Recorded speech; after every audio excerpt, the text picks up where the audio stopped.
থেকে আসছি, আমার কথাগুলো আসবে শ্রমিক স্টাইলে, ঠিক আছে, কোনো বক্তৃতা না। যেহেতু আমি নিজে একজন শ্রমিক থেকে তৈরি হওয়া আপনাদের কেয়ারটেকার মাত্র, মানে আমি আপনাদের কেয়ারটেকার মাত্র। কারণ কেন বললাম এই কথাটা, আপনাদের পাশে যখন একজন বাড়ি পাহারা দেয় তখন তাকে কি বলেন? কেয়ারটেকার। আপনাদেরকে পাহারা দেওয়ার দায়িত্ব যেহেতু আমাদের, আমরা কি কেয়ারটেকার। এখন সংগঠন কেন করবেন? জাতীয় শ্রমিক জোট বলেন আর শ্রমিক সংগঠন বলেন, সংগঠন কেন করবেন কারো জানা আছে? বলতে পারবেন? আচ্ছা, একটা সংগঠন আছে বিজিএমই, সেটা চিনেন? নাম শুনছেন? হ্যাঁ, জি শুনছি। সকল ইন্ডাস্ট্রির মালিকরা সম্মিলিত হয়ে একটা সংগঠন করছে, করে নাই? সেটার নাম হচ্ছে বিজিএমই। কেন করছে সেটা প্রশ্ন বলবো। আর আমরা এই শ্রমিকরা কেন সংগঠন করব জানি না। হ্যাঁ, সর্বোপরি হচ্ছে আমাদের অধিকার আদায়। একত্রিত হতে হবে, একত্রিত হইয়া সংগঠন করতে হবে। সংগঠন করার পরে আপনি অধিকারের আওয়াজ তুলতে পারবেন। যতক্ষণ পর্যন্ত আপনারা সংগঠিত না হবেন এবং একটা ইউনিট তৈরি না হবে, একটা কমিটি তৈরি না হবে, ততক্ষণ পর্যন্ত আপনারা ওই ফ্যাক্টরিতে কোনো প্রকার আলোচনার জায়গা তৈরি হবে না, অধিকারের জায়গা তৈরি হবে না। সেই জন্যে প্রত্যেকটা ফ্যাক্টরিতে ইউনিয়ন প্রয়োজন। ইউনিয়ন মানে সরকারি একটা লাইসেন্স, ঠিক আছে? সরকারি একটা লাইসেন্স কেন দেওয়া হয়েছে? সেটা দেওয়া হয়েছে এই জন্যেই, যেহেতু বাংলাদেশ সরকার একটা আইন করেছে, জানেন সেই আইনটা কি? বাংলাদেশ শ্রম আইন। শ্রম আইন থেকে যেমন মালিককে সুবিধা দেওয়া হয়েছে, তেমন কিন্তু শ্রমিকদেরকে সুবিধা দেওয়া হয়েছে।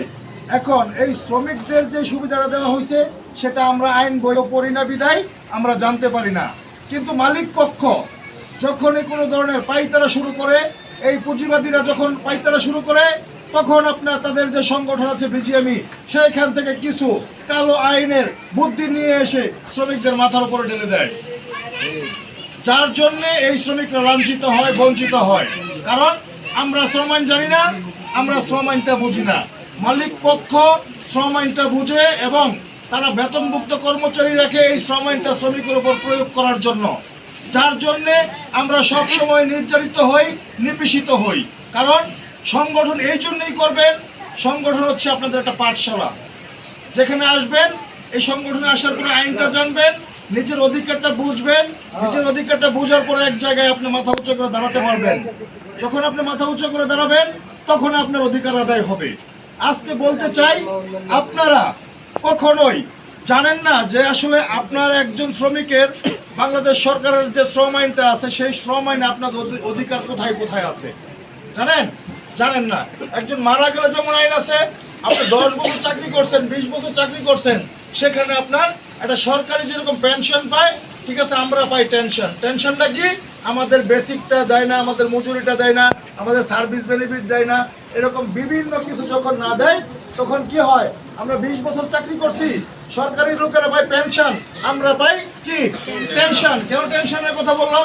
কারণ আমাদের যে আইনটা আছে, সেই আইনটা বাস্তবায়ন করতে গেলে পুঁজিবাদীরা বিভিন্ন জায়গায় টাকা খাওয়ায়, সরকারি দপ্তরে টাকা খাওয়ায়, ইন্ডাস্ট্রিয়াল পুলিশকে টাকা খাওয়ায়, বিভিন্ন জায়গায় টাকা পয়সার একটা লেনদেনের ছড়াছড়ি হয়। এটার বাস্তব প্রমাণ আমি, মালিক বলছে একটা ফ্যাক্টরি নিয়ে, যেমন মালিক বলছে যে হ্যাঁ আগামীকালকে আমরা বসবো, শ্রমিক বলছে ঠিক আছে স্যার আমরা আগামীকালকে বসবো। মাঝখানে একটা দপ্তর কি করলো? এই 3 দিন ডেট পিছাইয়া দিল। কেন পিছাইয়া দিল? একটা সাগর চুরি করার জন্য, যাকে এই 3 দিন এই শ্রমিকদেরকে ধরে রাখা না যায় একসাথে। কারণ শ্রমিকরা সবাই বহুমুখী, না ধরতে পেরে কি করে এই শ্রমিকরা নিজেদের ভিতরে একটা গোলযোগ তৈরি হয়। আর এই ফায়দাটা নেয় কে? মালিক, সম্পূর্ণ মালিক। যার জন্যে তারা এই যে কিছু কিছু অসাধু দপ্তরের লোকজন আছে, তাদের জন্য কি হয়? তারাই বুদ্ধিদাতা, আবার তারাই বিচারক। বুদ্ধি কার পিছনে দেয়? মালিকদের পিছনে। আবার নিষ্পেষিত হয় কে? শ্রমিক। কারণ শ্রমিকের একটা বিষয় জানে না, সেটা হলো আইন। আজকে দেখেন, যেমন আমরা জানি না কি আইনটা, আমাদেরকে বের করলে কি করতে হয়? মালিক পক্ষ বের করে দেয়, এবং শ্রমিক পক্ষ কিভাবে বের হয় এগুলো আমরা জানি না। না জানলে আমরা আমাদের অধিকারটা পাবো কোথায় বলেন? পাওয়া যাবে কি ভাই? পাওয়া যাবে? তাহলে আমাদের শ্রম আইনটা কোথায় যায় জানবো, একটু বলবেন? আমার অধিকারটা কোথায় থেকে আমি জানবো বলেন?